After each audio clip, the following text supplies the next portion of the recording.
Welcome to the Rainmaker Multiplier on Demand, a podcast for leading financial professionals, or rainmakers, and their teams that offer support for securing a successful future.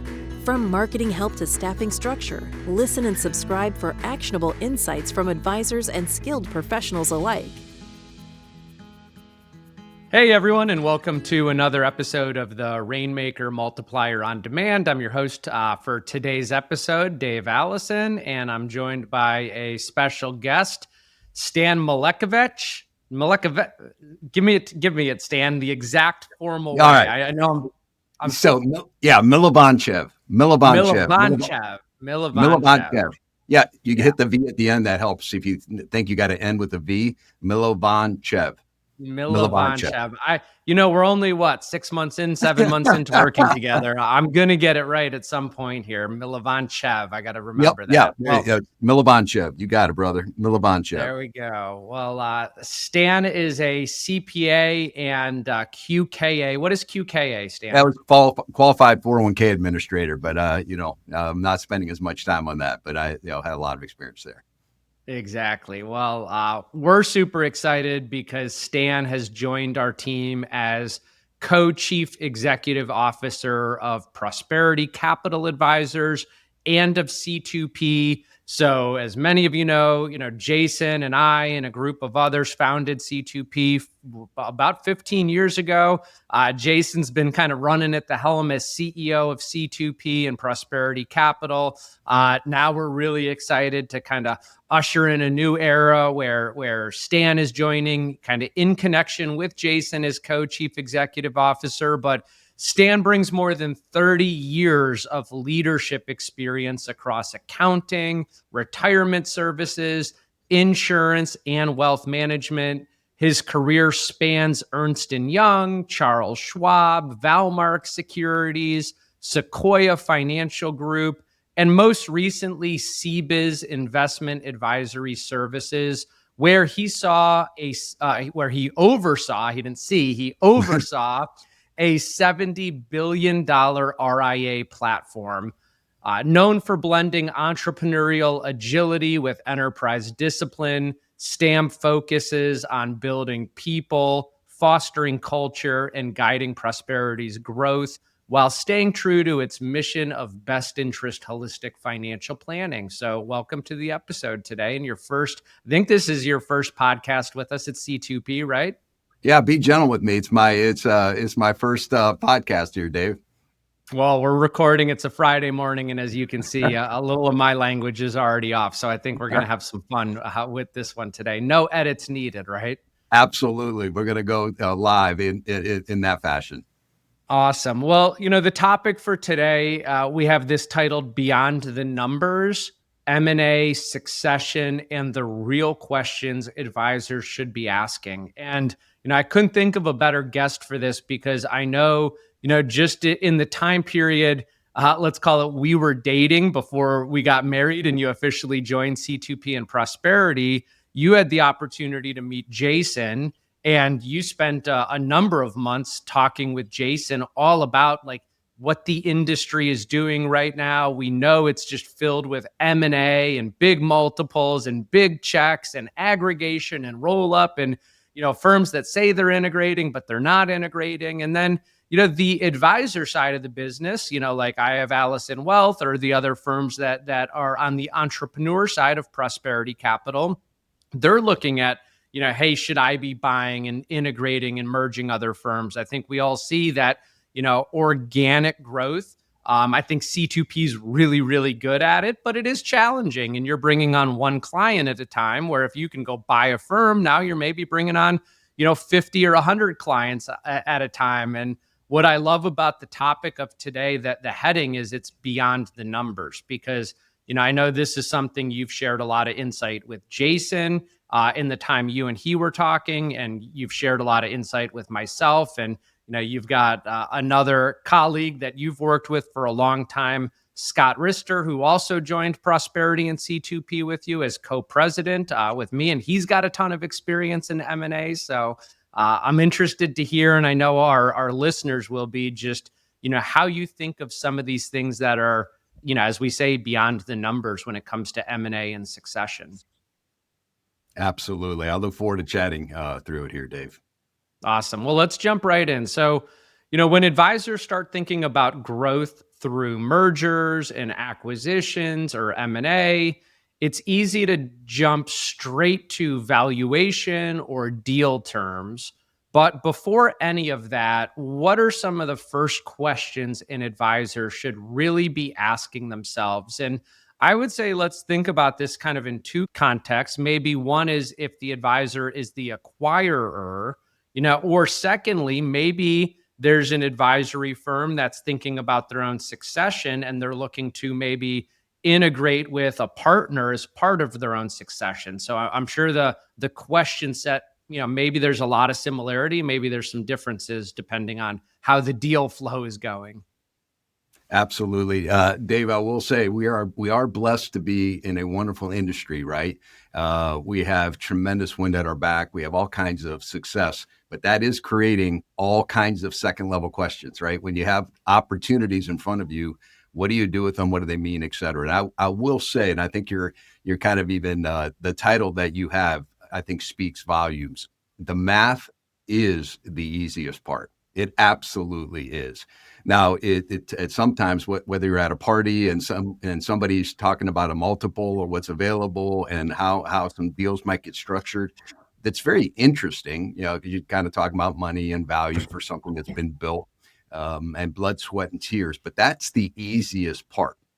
It is everything else that gets dicey and that gets much more complicated. So when I look at it broadly, I would pull this back because we're talking about people. We're talking about people put something effort into a business. And I'd say you really need to step back. The first question I would ask, and this is difficult, is what is the true motivation and goal? Whether you're looking to be a buyer, whether you think maybe I should be looking to merge in, maybe I should look about letting my firm go to another direction with an acquirer or somebody to merge in with. That's a nice, easy question, but I would say it is hard to be self-aware enough to go deep enough to say, what is the true motivation? Fear of missing out happens a lot more than people think.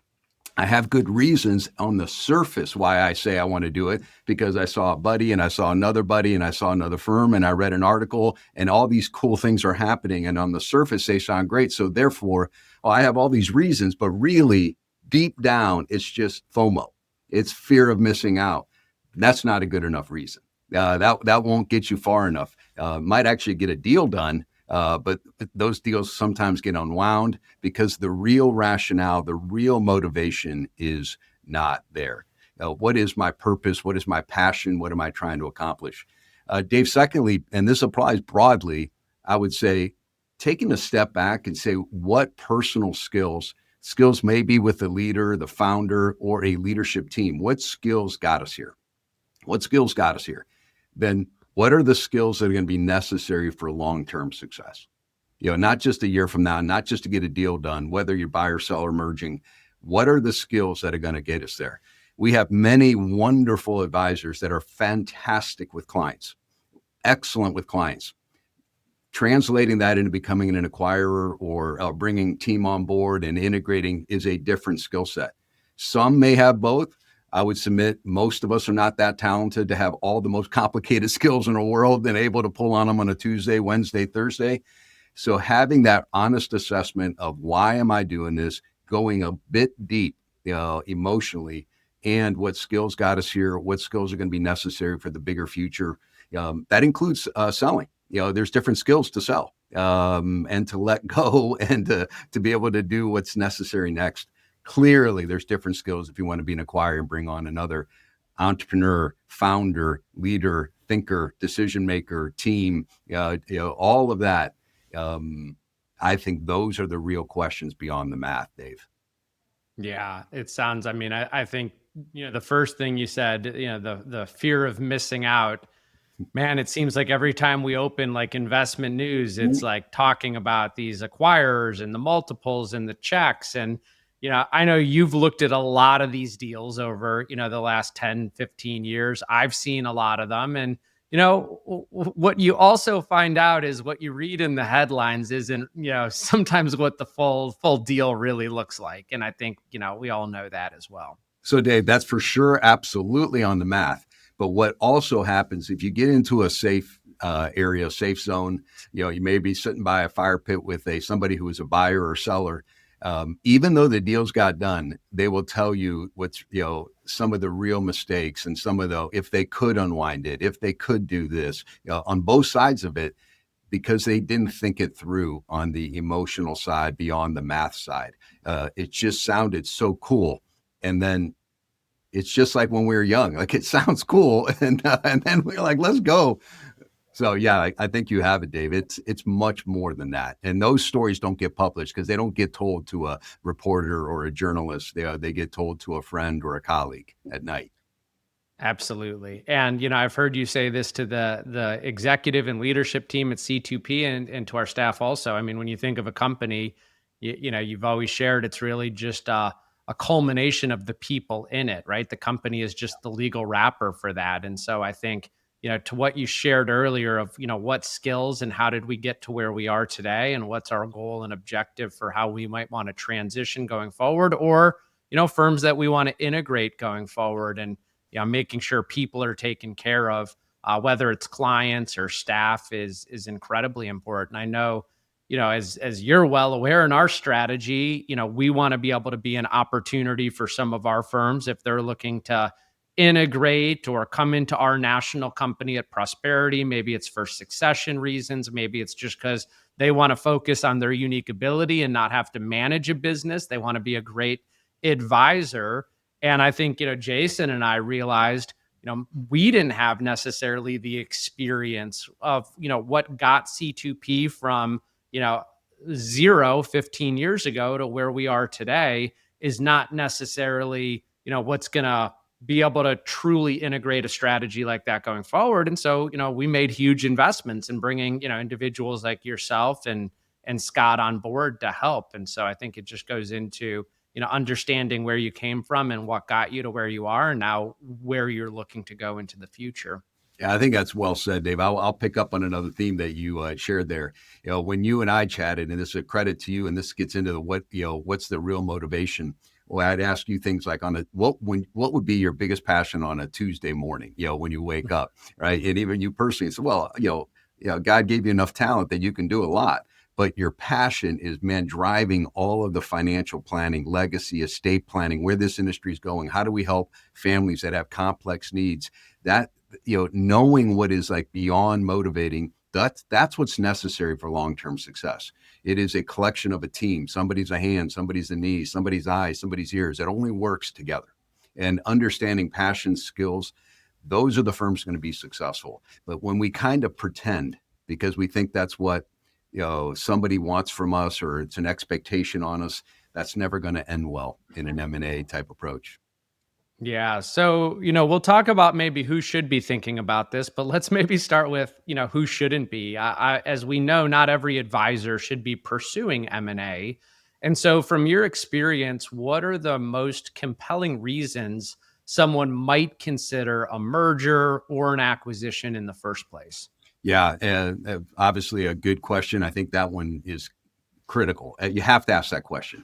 But to be helpful, I do sometimes think categories are helpful. So, Dave, I'm going to put that in two categories: opportunistic categories, opportunistic reasons, and maybe let's put it underneath the protection or defensive category or reasons. So, if I'm on the opportunistic side, number one is, what is the continuity for clients?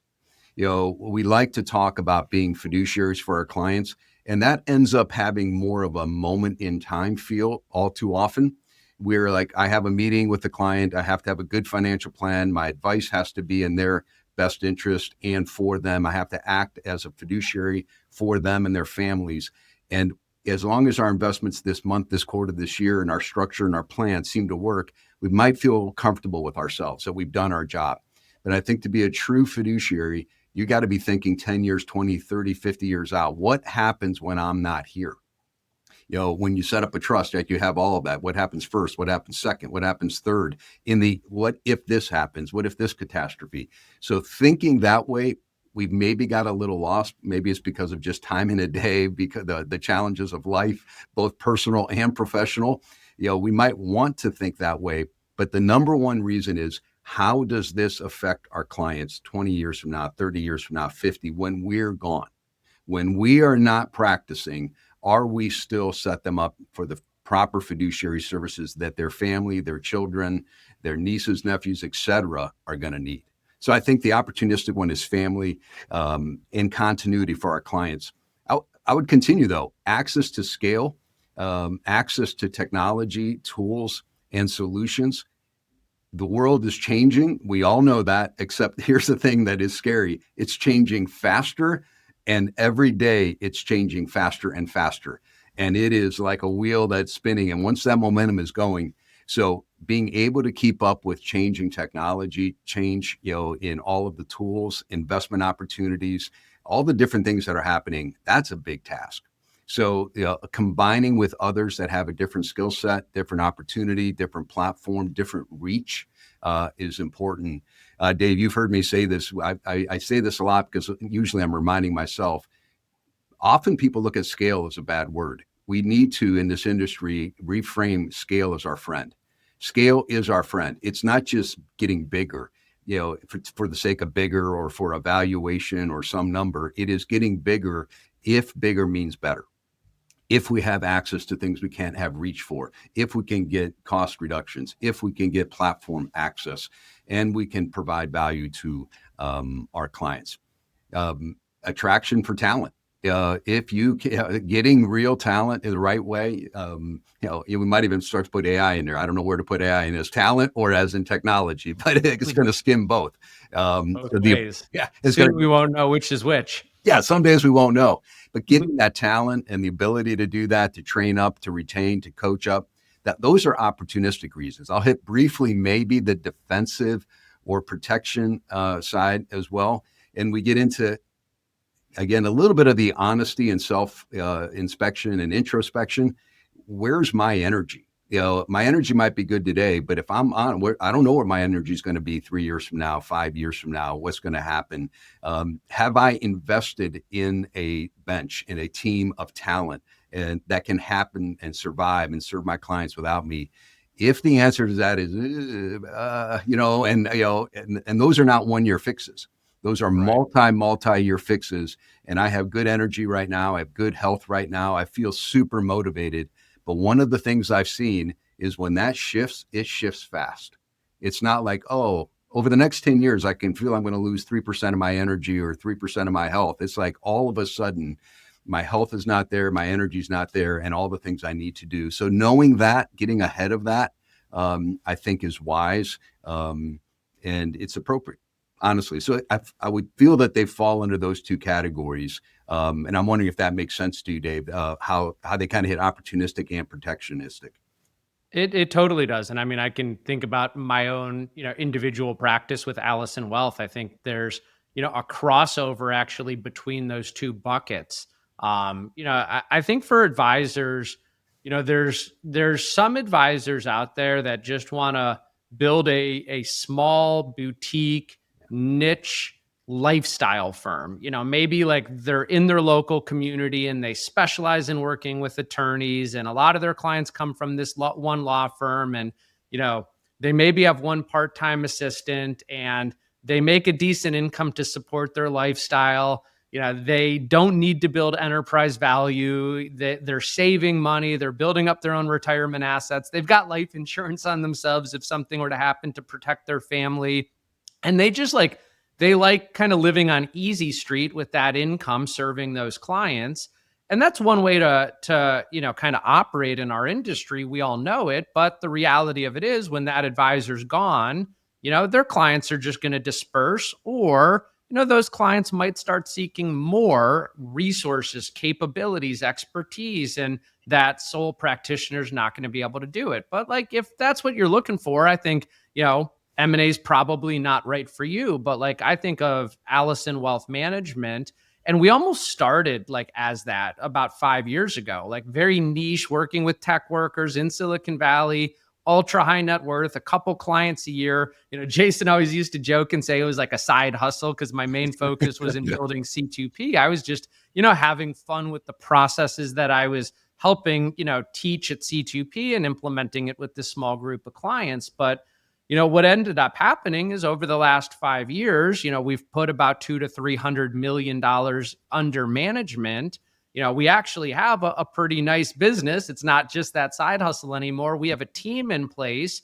But I look at, the defensive side of it is like, even though we have a great team, I don't think it's any secret that if, God forbid something happened to me, I don't know how many of those clients would necessarily stay. A lot of them have that relationship with me. And so, I look at one way of coming into prosperity is, I'm using prosperity in this case, that's because that's who I'm merging in with, but like, or another firm is, now I've got a big bench of team. I've got a big bench of subject matter experts. There's a lot more value that these clients would see for ultimate succession planning.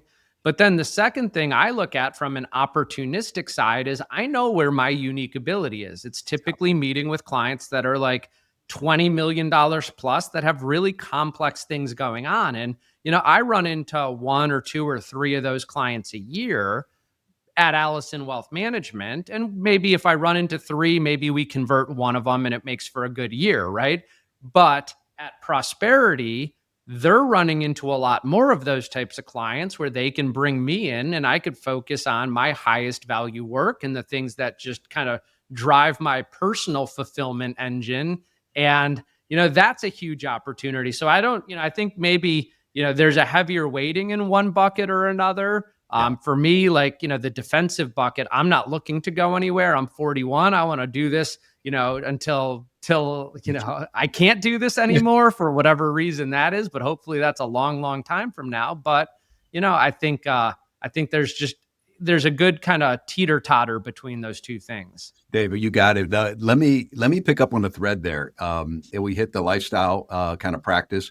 And I want to give it a little bit of kudos in the sense of, if that's the core mission, I have 50 clients or 70 clients and I've attracted them for a reason. I service them extremely well. We can argue about long-term fiduciary status if something happens to us. Okay, let's put that aside for a second. But actually serving those clients, my opinion of the industry, 17,000 plus registered investment advisors, some of the ones that are getting the best service are at that smaller level because they have true access. The advisor knows this is what I do Monday, this is what I do Tuesday, this is what I do Wednesday. What happens is a little bit of that success breeds a little accidental growth. And all of a sudden I add a client service person because I have to. And then I needed to double check a lease. And then I need to take a look at an agreement with a broker dealer or this. And the next thing you know, 2 days of the week are in management. And now you've hired a third person and a fourth. And what happens accidentally, you get to 6 people, 8 people, client services went down. Real management of the firm has not really increased up. So you start to get into this, what I call it the muddy middle. And that muddy middle, I think, is what's going to really get challenged. Because scale. You're describing what happened at Allison Wealth. There you go. You're exactly dead on. Yeah. If you want to focus on the clients that I brought in, that I know, that I can service and I can be available and support them, there's a lot of value there. We have to talk the issues long-term, but in the moment. But once it creeps up, now we're in a tough spot. We're not going to beat the scale players that are really, truly building service models across the nation, expertise, subject matter experts like you talked about. That model will continue to win because that's where almost all the organic growth is. So it kind of proves that out. The bottom, I think, will do well and survive, if it's the right time for them. And someday they'll need a succession plan. But that middle, I would highly encourage people not to get stuck in the muddy middle. Yeah, that's a tough place to be. Yeah. Hard to run fast when you're running through mud. Absolutely. So as a guy here in Charleston, we know the pluff mud can slow you down. So, Stan, I want to touch on like how advisors should think about the emotional side of M&A. Things like fear of change, loss of identity, uncertainty about the future. we're used to kind of being in founder mode where like the world revolves around us and it's our decisions. Like, and when you're running a smaller practice, like I was, and like many others are, but like, what ways do you start to mitigate these concerns when looking for a partner, or a buyer? And, I just, want to share context again. This was huge for me. And as you remember, you and Scott came out and, spent the day at my house here in Charleston, and we went out to dinner with Alana, and like, this was most of what we were talking about. We never talked, like, it was never about the financials or the dollars or the multiples. It was just, I loved what you said earlier. Like, if you wake up on Tuesday morning, what are you actually going to want to do and love to do? And, talk about kind of that. And I know you're talking about this a lot with some of the other offices at Prosperity, fear of change, loss of identity. These are huge for us. Absolutely. So I think the first thing that I try to share with people is we have to, you're going to hear this theme. So it might get annoying to hear it a couple of times, but you have to repeat it because it's so true. And we got to get it through is we as an individual have to get really emotionally aware and get really emotionally deep with ourselves. That is hard. And if we need a partner to help do that, a trusted advisor, heck, even a therapist, somebody that can say, what are you actually feeling? What are you actually thinking? We got to get that out. We got to get it out. And it's not that easy, right? If I ask somebody to say, tell me what kind of business you want to be 5 years from now. Well, it's easy to throw something generically. I said, put it on paper, write it down. What specific kind of business do you want to be? That's harder. What is driving me? Why do I have this fear of change? Do I have it? What's going on? Right? Because sometimes it's personal issues in life. We're also moving houses and we're doing this and we're becoming empty nesters and this is going on. And maybe I've had a divorce or this. All of a sudden you're like, wait a minute, these are not business issues. These are personal issues. So sometimes it gets deeper into when I really think about it, I'm okay with the business side of it. I don't want to get too touchy-feely, but I think it's critically important. Our business becomes, especially in our world, it's an extension of who we are. If I ask a lot of advisors, tell me who you are, a lot of them will start telling me about their business, which is a different podcast we'll have another time. But there's some truth in that. It is who we are, and it's hard to separate. All right, so got to be emotionally deep with ourselves, finding out really why we would have these issues, separating our identity from the business, keeping the clients first. I would also say you have to remember, and here's what I mean by that. You have the skills to do it. These advisors do. They did it once. They've probably done it multiple times. And they use things like optimism. They use just jumping right in, not having everything figured out, but having the right things figured out, at least the right things. What kind of business am I going in? Am I going to be a product or am I going to be a service? Figuring it out. If you can remember you've done this before, and remember the stories of how you got through when things felt scary, when you didn't know how you're going to make payroll with the next person, and look how everything worked out. I think that pause, and you can call it meditation, I call it remembering. Like not manifesting the future. That's a different thing. We can talk about optimism, but I'm talking about remembering what you've already done and that you have the ability to do it again. It's just different.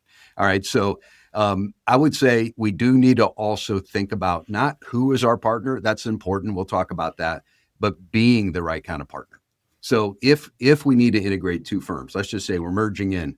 The one side is, who we're merging in with, right? They have to be a good partner, but we have to be a good partner, meaning we have to be open-minded. We have to be a little bit flexible. So getting mentally prepared for what it means to have partners versus making every decision. Maybe some firms have done that because they have a second and a third partner. Others have not.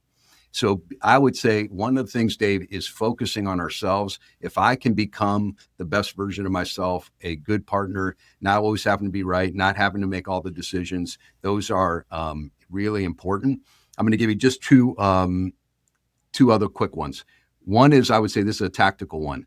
Find somebody who did it 5 years ago that you trust and respect. And this is enough time that they've gotten through the pain, the pain of moving houses. And I say about grandma's dishes breaking when we're moving houses, and we're like, right when the dishes break, we're like, I knew I shouldn't have done this. I knew this was a mistake. I'm not in my old house. I'm not in the new house. Everything's in the moving company or in storage. What a disaster.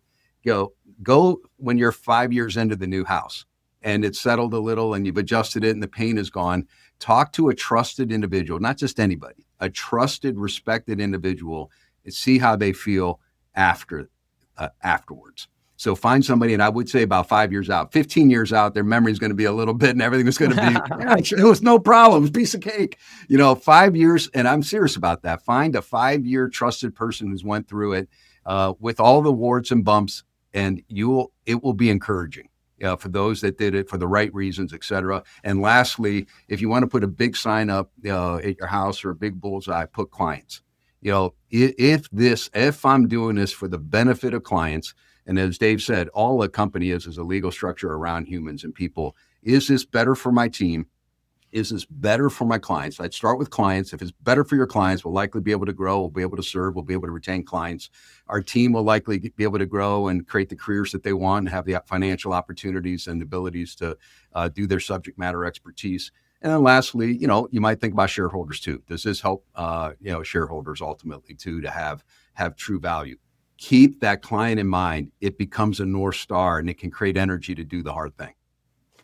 I love that context. And I mean, it again reminds me of like my own journey in the last 6 or 8 months of, I mentioned you and Scott coming down and really, helping kind of ease that emotional side and thinking through. And obviously you two have a lot of experience. You've done this with firms. You've done it with your own firm. You've done it with yourself. You've kind of lived that post 5 years.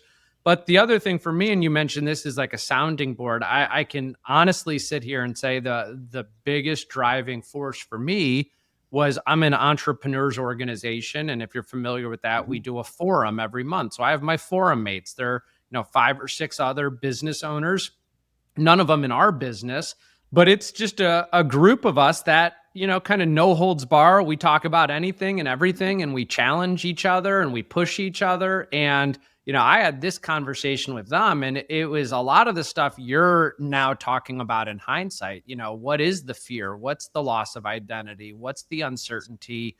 Why are you even second guessing this? Look at the opportunity that you have. And, they really, help provide a lot of clarity to me. And so, you said earlier, like whether you need to find a therapist or a group of people, like somebody you can have these open, honest conversations with that are actually going to challenge you though. And can bring some, first principles thinking to like how this could, enhance or hurt your situation. Because obviously, as we all know, like not every M&A deal ends in a success. There's certainly some horror stories out there of finding the wrong partner or rushing it or, not having every I dotted and T crossed, understanding culture and alignment. Yeah. And Dave, whether you do it through the forum mechanism or some other mechanism, spending a few dollars to have trusted partners that know you, that know your goals, that can speak openly and honestly to you, again, in a cone of silence, area of protection, that I think is critical. Spending a few dollars so you get unencumbered thoughts and advice from entrepreneur to entrepreneur, thinking through those things. However you do it, whether you hire a coach, whether you do it through a forum, I think it's highly valuable to have that type of conversation. Absolutely. So as we land the plane here, let's, kind of for advisors that may feel uncertain about next steps, whether that's selling a business, buying one, or simply just planning ahead and considering their futures, their succession, what are some of those key questions they should be asking themselves to prepare for the future of their firm? And, I think as fiduciaries for all of us, most importantly, our clients. Yeah. And you've hit the client one, and that's clear, right? It's absolutely clear. But to really be maybe specifically helpful, I would say it's necessary, and probably more than necessary. It is critical to document a 5, 10, 15 year, and I would even say 100-year plan, because again, I do think that 100-year intimates the idea of a long-term fiduciary for people beyond us. So how are we going to create an enduring firm? That's fundamentally what our clients are buying. They're not buying a 7-year stint. They think they've made the hardest decision. They're opening up all of their emotional, financial, personal, all the issues in their life. They would like that to be long-term. All right. So we need, what is our 5-year, 10-year, 25, 50-year, 100-year game plan? And I mean, like, sit down and think it through. That will tell you a lot. That will lead you towards, am I going to be an acquirer? Do I have the skills, the energy, the risk appetite, capital access to go become an acquirer? Do the hard work of integrating, do the hard work of bringing firms together and dealing with those. Do I have the energy and, more importantly, passion and obviously skills, right? What is the game plan? If we find out that I want to stay alone for the next 5 years, but 10 years from now, I don't want to do any of that. I just want to push my firm in with people I respect and acknowledge, and I want to do a merger. Some, and there's lots of mechanisms how you do a merger. They could be cash, cash or cashless. There's lots of ways. How do I want to do it? But we need to be preparing well in advance.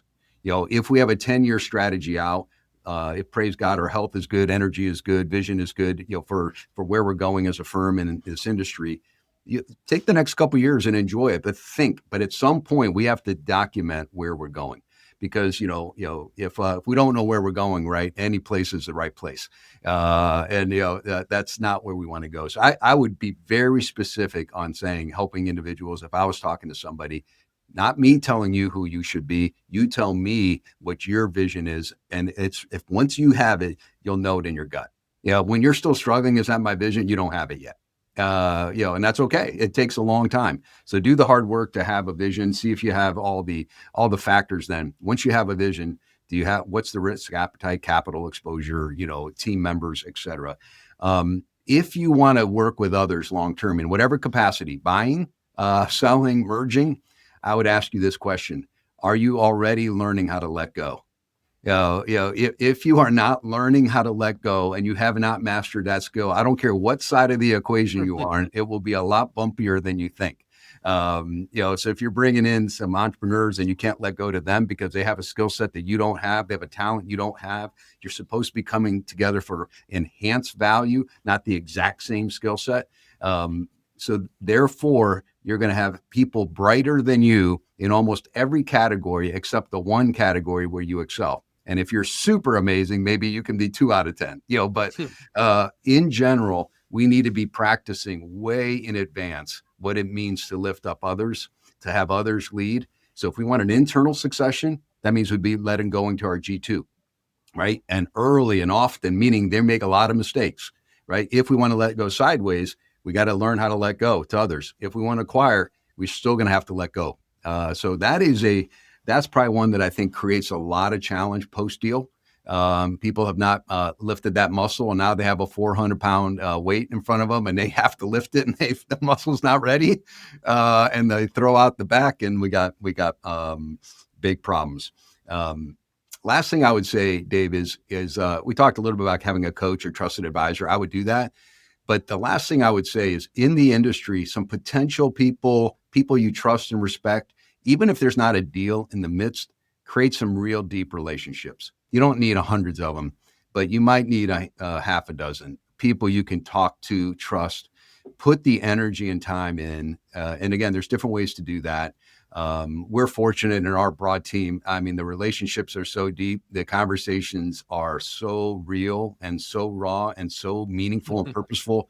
I think we'd all say that that's the thing that drives our ultimate long-term growth is each other. So if you don't have that, if you're running a smaller firm, your own pure RIA, I would encourage you to find a way to do that.